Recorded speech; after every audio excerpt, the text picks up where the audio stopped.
আসসালামু আলাইকুম গাইস, সবার কি অবস্থা? আজকে আমরা সবাই চলে আসলাম মেঘনা নদীর পাশে। সবাই একসাথে আজকে কাজ শেষ করে মেঘনা নদীর পানিতে একটু আনন্দ করলাম। তো মনে মনে ভাবলাম একটা ভিডিও করে নিই, সবাইকে একসাথে ভিডিওতে অ্যাড করে নিই। আসলে ছোটবেলার বদমাশি তার ভুলে যায়নি, তাই সবাইকে একসাথে করে একটু নদীর পাশে বদমাশি করলাম।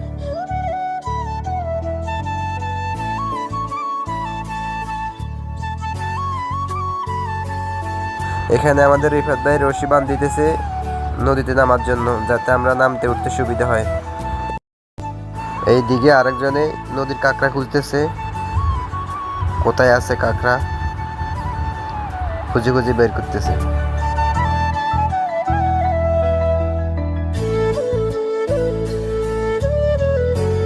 আসলে সবাই মিলে কোথাও যাওয়াটা যে কতটা আনন্দের বা কতটা উল্লাসের তা মানে বলে বোঝানো সম্ভব নয়।